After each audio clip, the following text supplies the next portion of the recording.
कभी सोचा है कि एक पुल क्या होता है? क्या वो सिर्फ लोहा और सीमेंट का एक ढांचा है, एक किनारे से दूसरे किनारे तक जाने का रास्ता? आज हम साथ मिलकर भारत के कुछ ऐसे पुलों को जानेंगे जो सिर्फ रास्ते नहीं बल्कि अपने आप में जिंदा पहेलियां हैं। तो हाँ, सवाल यही है, क्या कोई भी पुल सिर्फ लोहा और सीमेंट से ही बनता है, या क्या वो इससे कहीं ज्यादा कुछ और भी हो सकता है? और इसका जवाब बड़ा दिलचस्प है। भारत में कुछ पुल सिर्फ रास्ते नहीं हैं, वो जिंदा पहेलियां हैं। ऐसी पहेलियां जिनके अंदर दफन हैं गहरे राज, अनसुनी कहानियां और कुछ ऐसे सच जो किसी को भी हैरान कर दें। तो कहाँ से शुरू करें? चलिए सबसे पहले बात करते हैं उन पुलों की जो इंजीनियरिंग के कह सकते हैं शाहकार हैं। ये वो ढांचे हैं जिन्होंने दिखाया कि नामुमकिन कुछ भी नहीं होता। सबसे पहले चलते हैं तमिलनाडु। जरा सोचिए, समंदर की लहरों को चीरता हुआ एक पुल, ये है पम्बन ब्रिज। और ये कोई नया नवेला पुल नहीं है, बल्कि 100 साल से भी ज्यादा पुराना इंजीनियरिंग का एक जीता जागता अजूबा है। यही वो पुल है जो भारत की मुख्य भूमि को पवित्र रामेश्वरम द्वीप से जोड़ता है। लेकिन इसकी असली खासियत, इसका असली जादू तो कुछ और ही है।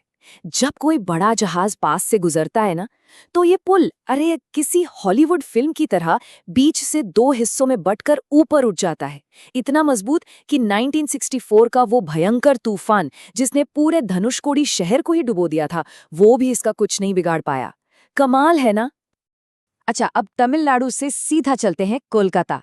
यहाँ है कोलकाता की जान, हावड़ा ब्रिज। और इसकी सबसे हैरान करने वाली बात जानते हैं क्या है? ये इतना बड़ा, इतना भारी भरकम पुल जो रोज लाखों लोगों का वजन सहता है, इसमें एक भी, जी हाँ, एक भी नट या बोल्ट नहीं लगा है। तो सवाल उठता है, भाई ये टिका कैसे है? ये एक कैंटिलीवर ब्रिज है। मतलब इसे ऐसे समझिए कि नदी के बीच में कोई पिलर नहीं है, सारा वजन दोनों किनारों पर टिका है और पुल एक तरह से हवा में लटका हुआ है। और मजे की बात यह है कि इसे सेकेंड वर्ल्ड वॉर के टाइम बनाया गया था, जब स्टील की जबरदस्त किल्लत थी। सोचिए क्या इंजीनियरिंग रही होगी। इंजीनियरिंग की तो बात हो गई, पर भरोसे का क्या? मतलब एक इंजीनियर आम लोगों का भरोसा कैसे जीत सकता है? ये सवाल हमें केरल के पुनालूर सस्पेंशन ब्रिज की एक कमाल की कहानी की तरफ ले जाता है। हुआ यूं कि जब ये पुल बना तो गांव वाले डरते थे इस पर चलने से। उन्हें लगता था कि ये गिर जाएगा। तो पता है इंजीनियर एल्बर्ट हेनरी ने क्या किया? उन्होंने अपने ही परिवार को, अपनी पत्नी और बच्चों को पुल के ठीक नीचे एक नाव में बिठा दिया और फिर पुल के ऊपर से 1-2 नहीं, पूरे 6 हाथी गुजार दिए। आप सोच सकते हैं, पुल अपनी जगह पर खड़ा रहा और लोगों का भरोसा वो हमेशा हमेशा के लिए उस पुल से जुड़ गया। तो ये तो थी इंजीनियरिंग और भरोसे की कहानियां।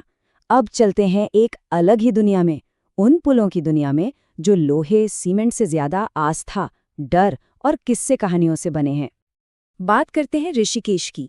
यहाँ की हवा में सिर्फ आध्यात्म ही नहीं है, बल्कि गंगा के ऊपर एक पूरा इतिहास झूलता हुआ नजर आता है। माना जाता है कि त्रेता युग में भगवान राम के भाई लक्ष्मण जी ने ठीक इसी जगह से जूट की रस्सियों का पुल बनाकर गंगा को पार किया था। और आज जो लोहे का पुल वहां है, वो उसी की याद दिलाता है। और इसका राज, इसके नाम में ही है, झूला। क्योंकि जब तेज हवा चलती थी ना, तो ये पुल सच में झूलता था। जरा कल्पना कीजिए, नीचे गंगा का तेज बहाव और ऊपर एक हिलते हुए पुल पर खड़ा होना। रोंगटे खड़े हो जाते हैं ना?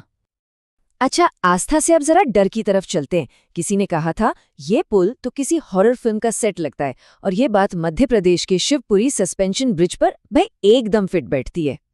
इसका राज छिपा है इसके अकेलेपन में।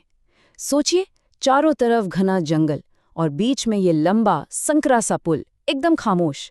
जब कोई इस पर चलता है ना, तो पैरों के नीचे लकड़ी के तख्ते चर्र की आवाज करते हैं और हवा वो इसके लोहे के तारों से टकराकर एक अजीब सी धुन गुनगुनाती है। सच कहूं तो इस पर चलना मतलब अपने डर से आमना सामना करना है। चलिए अब एक ऐसे रास्ते की बात करते हैं जो है तो तरक्की की निशानी, पर जिसकी कहानी खून और पसीने से लिखी गई है। ये है सह्याद्री की पहाड़ियों को चीरकर गुजरने वाला भोरघाट रेलवे रूट। देखिए, जब 19वीं सदी में इसे बनाया जा रहा था तो हजारों, जी हां, हजारों मजदूरों की मौत हो गई थी। यहाँ की सुरंगें और ऊंचे ऊंचे पुल देखने में जितने शानदार लगते हैं, उनका इतिहास उतना ही दर्दनाक है। और कहानियां तो ये भी हैं कि आज भी रात के अंधेरे में उन मजदूरों की आत्माएं यहीं भटकती हैं।